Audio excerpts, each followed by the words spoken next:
You're listening to Shoe In, covering the ins and outs of all things footwear, from sneakers to heels, loafers to slippers, and every type of shoe in between. Brought to you by the FDRA, the Footwear Industries Association focused on retail, trade, politics, and fashion, helping create and enhance conversations on all things footwear. Hey folks, welcome back to the Shoe In Show, the unscripted podcast that every footwear person in the world listens to. We're in 50 countries now. I think Mongolia, we picked up a listener there. I don't know if Genghis Khan is listening to us today, but I hope he is. This podcast in particular, I'll remind people, was created, 7 or 8 years ago because of the shows we were going to and the conversations we had. And just the conversation of, gosh, I wish we really could broadcast this out because these are really important conversations we're having about the industry that can help other people. And I think 7 or 8 years on of doing this, I think we've really hit a point where we're bringing on experts that talk about critical issues to our industry to help strengthen our strategies and our execution. One of those biggest challenges that we have and continue to have is around sustainability, product sustainability, measuring sustainability strategies, things like that. I think in some ways where, if we had this conversation a couple of years ago, and I know we talk a lot about this on this show, but a couple of years ago, we'd look at it from more of a full and innovation kind of push. Whereas today with the economics the way they are, things are a little bit tighter, but nonetheless, we have to keep pushing on the sustainability because of the regulatory environment has been expanding. So either way you look at it, whether you're extracting profit and comparative advantage in the marketplace by being more sustainable and putting out better product, or you're looking at it from a regulatory standpoint, the sustainability train it keeps chugging along. And so today's show is kind of looking at the realities of where we are today and some innovations that are taking place. So I'm really excited to have Jason Robinson to come back on. He's the CEO and founder of Evoco, which is they supply components and materials to footwear industry, but in reality, they're an innovation platform that it really is around transforming products from fossil fuel based kind of core chemistry into bio-based, plant-based materials and how we look at transitioning that. And Evoco is definitely a leader in that space in terms of insoles and increasingly other components now for the footwear industry. So Jason, I'm excited to have you back on today. Calling in from Toronto today? Correct. Toronto. Thank you. All right. Got it right. Thanks for having us. And we have a bonus today. First time on the show, Liz Rogers. She is the former VP of Sustainable Product at Nike, who's joining us today. And we promised we would be gentle, but she's really excited that she can really unleash herself and her wisdom for the footwear industry now. And she's been doing some really great work with Evoco as well over the last several months and really helped lead a great conversation at our sustainability summit that we just had in Portland a little while ago. So Liz, welcome to the show as well. Thanks, Andy. Great to be here. Awesome. So Jason, let's jump into this because I think in sustainability today, we're really there's all the greenwashing and gimmicks and all that have got to be stripped down to the reality of where we are today because of the law is really coming fast and hard on footwear companies, and they got to be accurate and they got to be sustainable. So from your standpoint, the last time we talked, you guys were operating in Vietnam. You had just started up, and I think at this point you guys are fully operational in Vietnam. Kind of tell me where Evoco is right now with your process and your innovations. Well, firstly, I want to emphasize the point. It's really positive right now. We're seeing a lot of opportunity growing in the footwear space and beyond. Our early innovations are fully commercialized, and Vietnam is a big part of that. The investment we did to build our own facility to make these components for footwear, insoles and midsoles today, really paid off in terms of allowing us to integrate flawlessly, seamlessly into the footwear value chain and the subsequent supply chains that support that, right? We still are operational in China, but we're growing in Vietnam. But since then, we actually started operations up in Italy to support European domestic production in the fashion kind of footwear business. So yes, I'll emphasize the point that positive growth, more integration of sustainable products. It hasn't been flashy. We've been hitting a lot of mid-tier brands that really are looking for the performance, in even some cases, performance first, rather than the sustainability. Sustainability is falling through, meeting the price points that we require, and hitting volume, not just collections, volume-based applications. And so we see a very positive growth in this business, and now are utilizing the innovation aspect of Evoco to launch into new categories in footwear, and then also into other verticals like automotive and other consumer good applications. Yeah. And Liz, I'll bring you into this as well, because one of the key things we heard at the Sustainability Summit, someone asked a question like, if there's this new next gen material that's out there and I can't incorporate it into my supply chain or have to adapt my supply chain, what do I do? And the answer was, you don't adapt it. It must adapt to you, right? And so I think Evoco's done a really good job of around the integration aspect of feeding in directly to people's supply chains. Totally agree, Andy. I just think that today, for innovators, for Jason, for Evoco, it's key that as they're developing their innovations, the innovations first and foremost just have to be sustainable, right? It's no longer an option.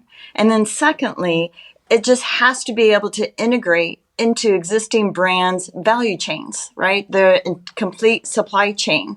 The investment that it would cost for these companies to make changes is just not going to happen, right? And so I think it's amazing when I joined the board of Evoco, I think it's been almost a year now, that their ability to have their solutions automatically just be integrated into existing supply chains just immediately gives them an in to companies, right? For them to be able to adopt. And then, yes, of course, I think the other challenges for brands is that it does have to meet, a certain level of performance standards. And performance can also mean, from a durability standpoint, from a comfort standpoint, right? It has to be able to measure up or be even better than current solutions, right? That they're using. And then, yes, there's the cost associated with it as well. It's interesting we talk about performance. I feel like a lot of the folks in biomaterials in particular feel a little bit rough around the edges because they feel like they have to exceed performance past fossil fuels in many ways.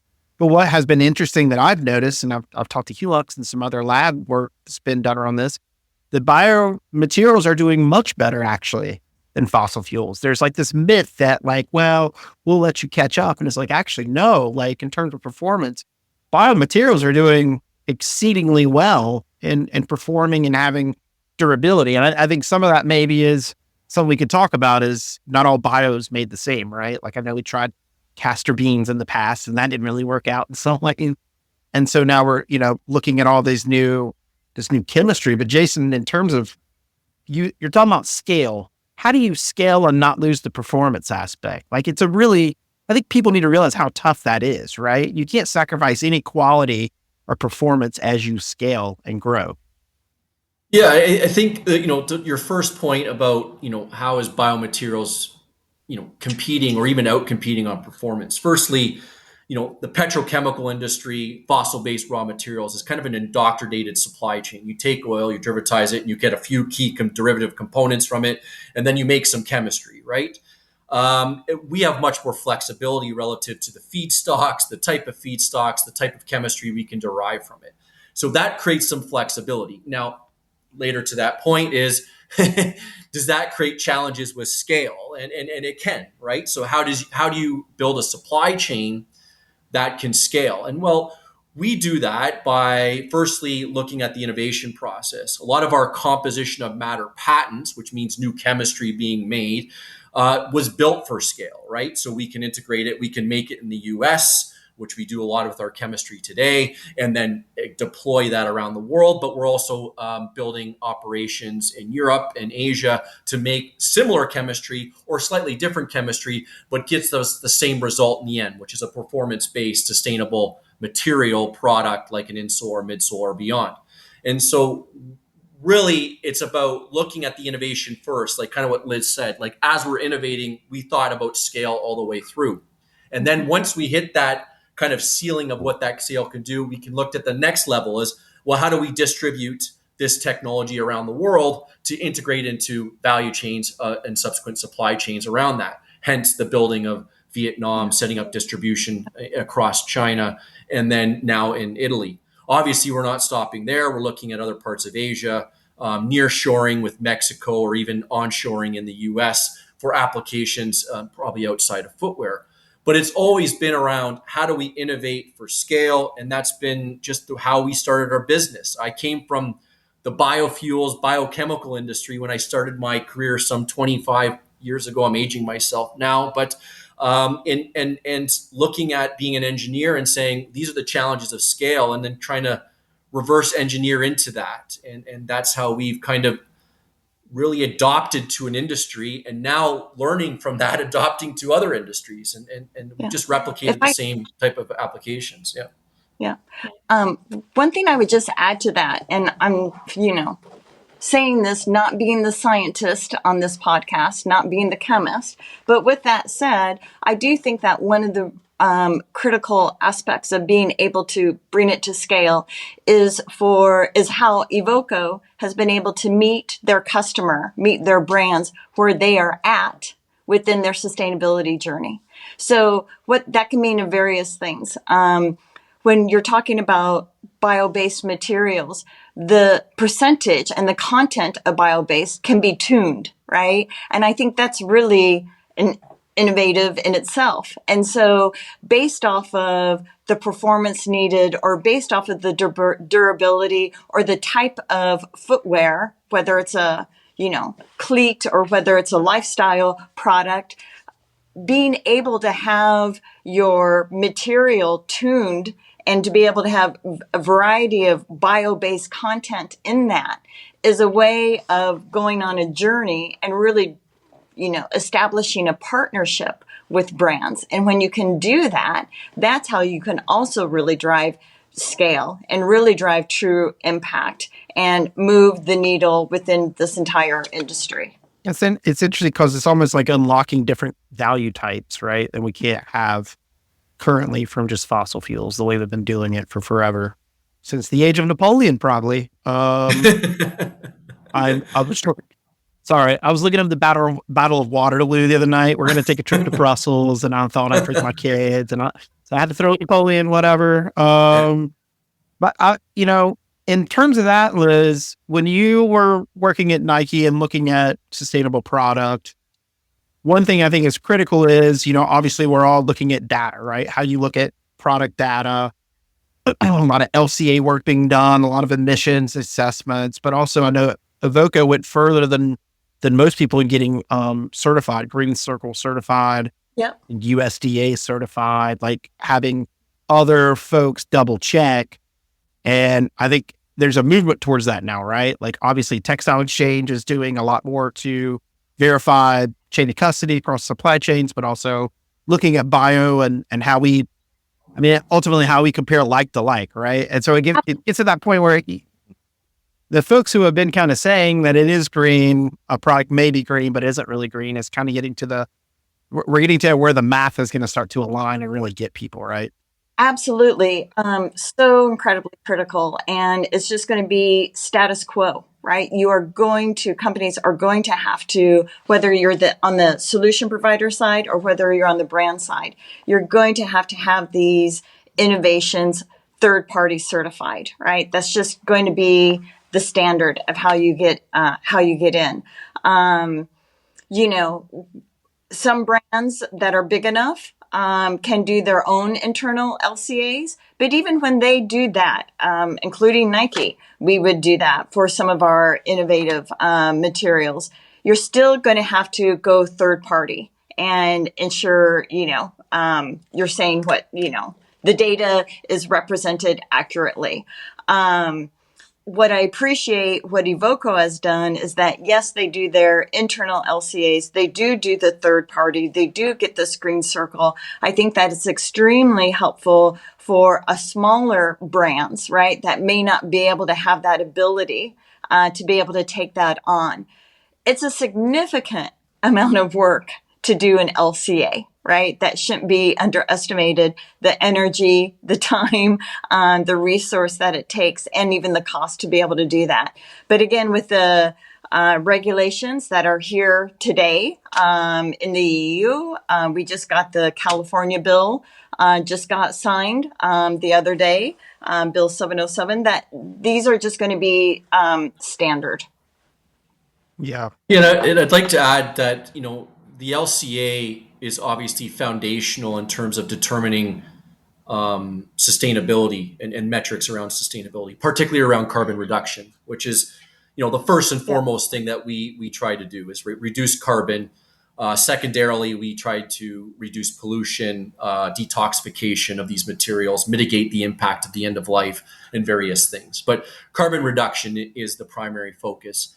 And ideally, we can mitigate or reduce the impact and the use of petrochemistry in doing that. We never talk about replacing it. We're not 100% bio. We have technology that can push us into the 90s. But today, for commercial applications, we're 50 to 80%. And we tune that for different applications, for different products and different performance.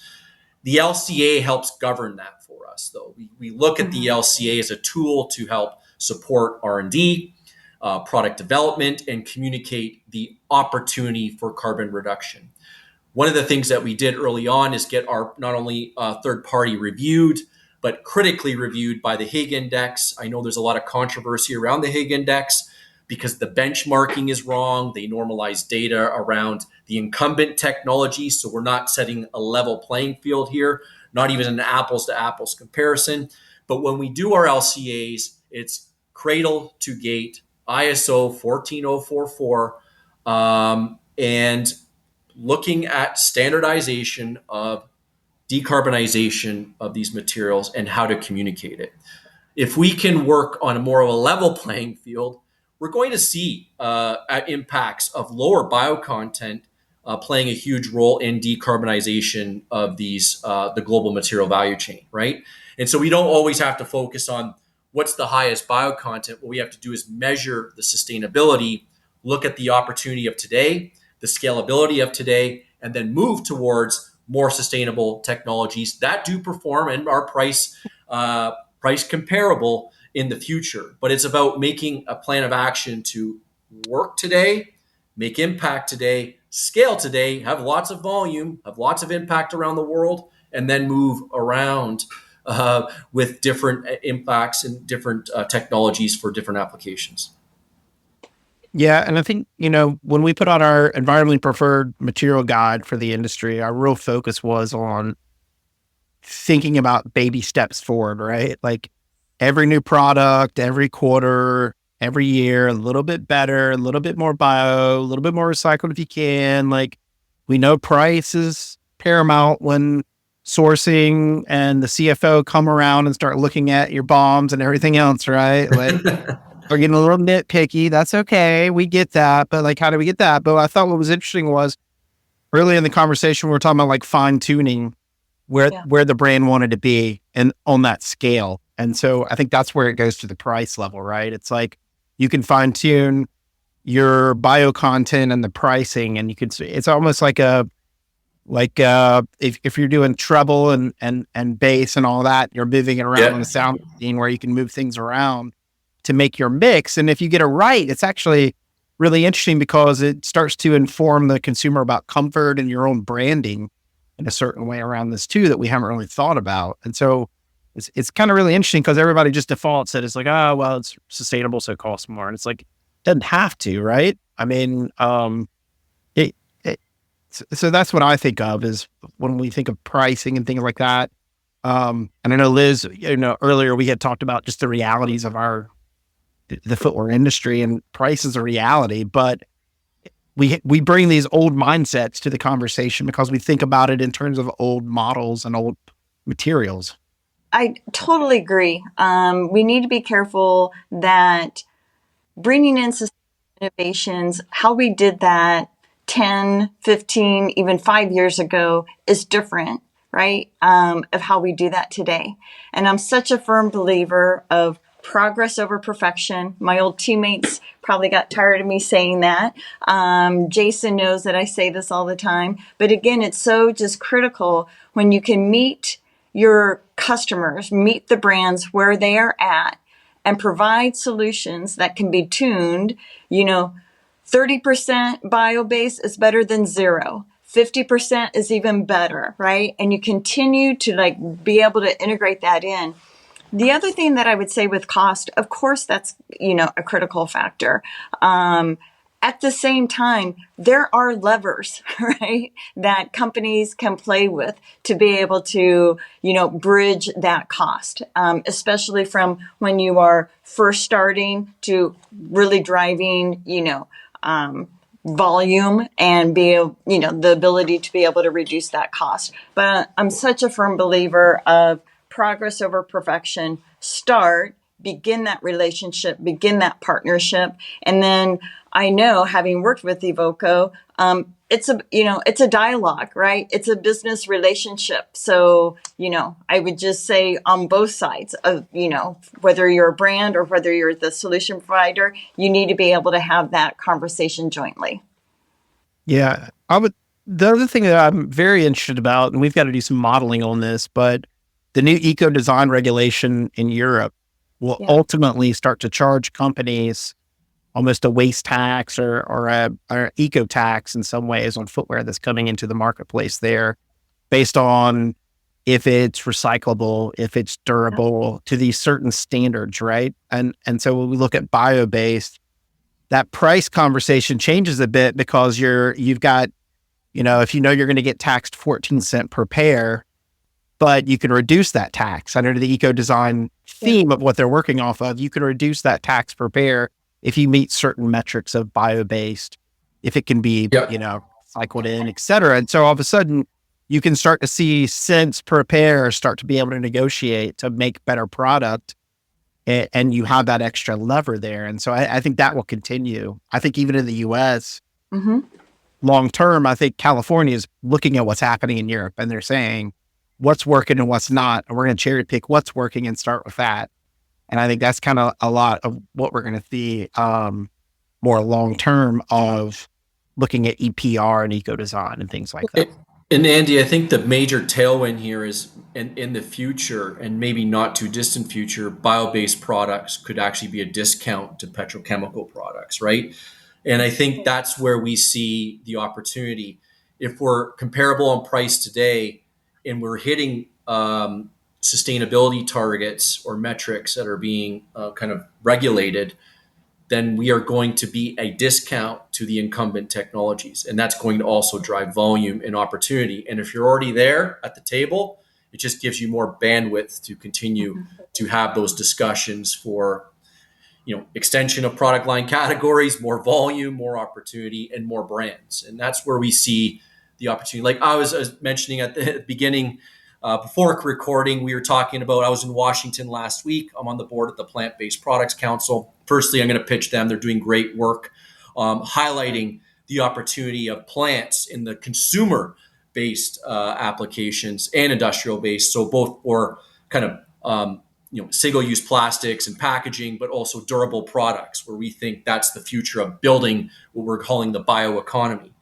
And we do see a lot of opportunity, not just in terms of what the market's doing, but regulation as well. Very positive about the upcoming Farm Bill opportunity, a bipartisan bill, and certainly a lot of tailwinds coming from that in terms of building local bioeconomy in the US, but also, again, in Europe, in some of the regulatory frameworks that are coming down the line on more sustainable projects, or measuring sustainability and having some sort of offset or opportunity to capture that as a product, an integrated product into a marketplace. So a lot of opportunity, a lot of positivity. And I think the innovation platforms that we are working on in terms of tunability are really playing a role into this. And, We have foams today for insoles and midsoles. We're launching our bio leather technology, again, very tunable for performance, higher bio content for maybe fashion and footwear, lower bio content, high performance, high durability for upholstery. We have upholstery grade products. And working with various people too on utilizing our coating technology, that's the framework for the bio leather, on coating their more sustainable materials to help, again, for various applications. So partnership is obviously key to this as well, Yeah. in building the bioeconomy and collaboration. So we're welcoming anybody who wants to kind of work with us on things like bio leather or foams, or matching different technologies that can come together to make a more sustainable product. Very much welcoming that as well as a part of collaboration, because we're all here to build the bioeconomy. We're all here to offer sustainable performance-based products, and we love the integration of these more and more to mitigate or reduce the impact of oil in the global material value chain. Yeah. So you guys aren't doing too much then. You're just kind of kicking your feet up and relaxing I know we're not being recorded, but my face is probably a bit tired at the moment. But Sure. we're we're doing a lot. We're a small company still, and managing global supply chains is a challenge. But certainly thankful to Liz and her support of what we're doing here and all the work she's been doing, helping communicate. I think smaller companies rely on partnerships and collaboration, and that's how we're going to be able to build a foundational technology that is a part of an economy rather than just a niche product. And that's where our focus on Evoco is more about volume, opportunity, and being a part of economy, adding jobs, adding technology, adding value to that economy. Yeah. Totally agree, Jason. I just can't iterate enough the criticality of being collaborative, right? And it's across and bringing in people, whether it's scientists, brands, companies, academia. The problem that we are trying to solve for, there's not easy solutions, right? And it's really going to take the collective to really be able to drive the change across within the footwear industry, but across many of these industries, to really move the needle forward. So it's been interesting and really actually enjoyable being on the other side and trying to lean in and drive impact this way. And thoroughly enjoying it and look forward to continuing the journey. Awesome. Well, folks, Definitely a journey. as we kind of wrap, it's the never-ending journey, right?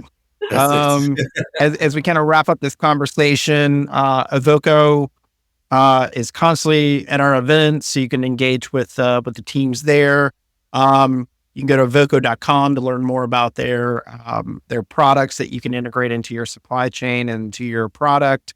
I would engage with them in particular around some of these regulatory issues that are coming up, because I think it's really important. The more people you talk to around like how you can utilize more sustainable materials and then tell that story, not just to the consumer, but we're having to increasingly disclose our emissions and our strategies to policymakers. So CSRD is coming up very soon in the European Union, where you're going to have to list out, what your strategy is, what materials you're using, et cetera. There's nowhere to hide now for many companies. Same thing in California. They're developing rules right now about what that would look like. Ultimately, what it will look like is there'll be software that will take the data that you have and it will be able to put it into the proper reports for you. But you're going to have the data, and it's got to be accurate data. Yep. And you've got to make sense of the data.